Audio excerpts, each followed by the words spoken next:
Chapter 14 Night Without Darkness. Find! Ranger was good at tracking people by scent. When he was practicing to be a search and rescue dog, he found Luke in a confusing training area with lots of other scent trails. But that hadn't been nearly as busy as this crowded park. People hurried everywhere, carrying bundles, pushing carriages, pulling suitcases, wagons, and carts. Ranger sniffed the air as he and Lily walked through the mob. So many smells. He smelled dirt and grass, all trampled and stirred. He smelled horses and birds, fires burning and coffee heating. He smelled lots of people, but so far he hadn't caught the scent of the jacket man. Ranger followed Lily through the buzzing crowd. Army men were handing out canvas tents and showing people how to set them up.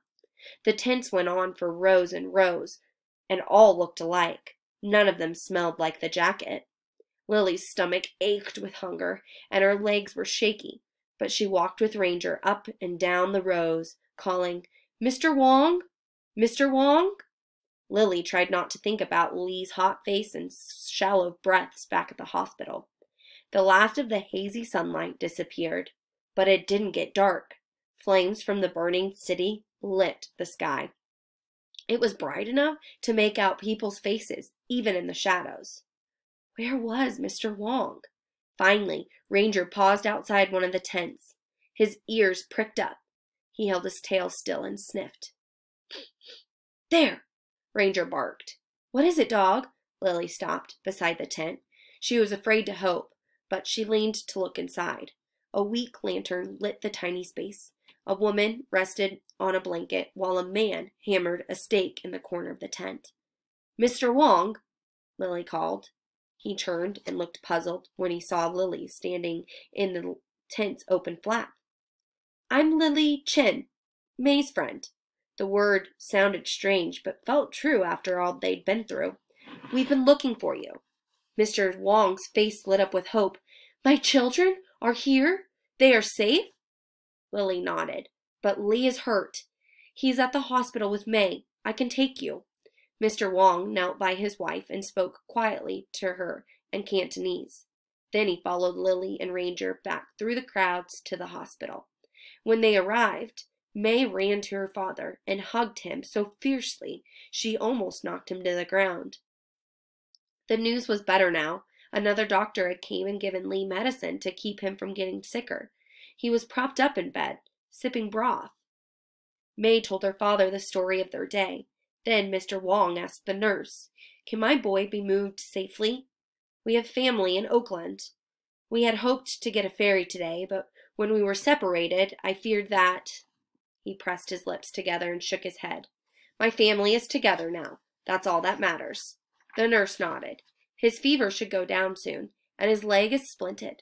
If you can find a cart and a horse to take you to the ferry landing, he should be fine." "Very good news," Mr. Wong said. Lily nodded, but somehow the good news was squeezing her heart into a tiny lump. May and Lee would leave the burning city in the morning.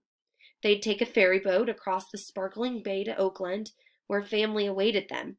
Lily's family was far, far over another ocean. Somehow, she'd find her way back to Lomo and the other girls, she supposed. But it wasn't home. Mr. Wong took a deep breath and let out a long, quiet whistle. He looked at May. "The store will be gone when we return," he said. "Chinatown will burn to the ground by morning. All of our things." He shook his head, then looked up suddenly. "The papers! You brought them, yes?" "Oh, Father, here!" May reached into her bundle of clothes and pulled out the thick envelope she brought from the store. "I left them behind, but Lily and I ran back to save them." Mr. Wong stared at the papers. "What a good, brave daughter I have," he said. Then he looked at Lily. "Thank you for helping her, for saving my family's future, and my son." Lily nodded, but her eyes started to fill with tears and she had to turn away. May reached out and squeezed her hand. "Father," she said, "Lily should come with us." When she stopped to help me, she lost her group from the mission house where she lives. They're not a real family, though, and she has no way to find them now. If she comes with us, she can help me care for little brother, while you and Mother make plans.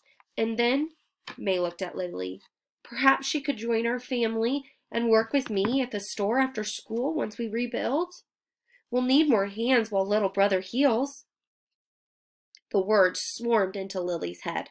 Come to Oakland, join our family, store, school. It was too much to hope for. Lily shook her head. You wouldn't want... But Mr. Wong interrupted her. You helped my children. You must let us help you as well. Would you like to stay with us? Lily swallowed hard. The huge lump of hope in her throat wouldn't let her speak, but she nodded. May flung her arms around her. Ranger leaned into the girls, and they wrapped him in their hug. Oh, Lily, May said, Mother always says that some good comes out of every terrible thing, and now we're going to be sisters. A siren wailed outside.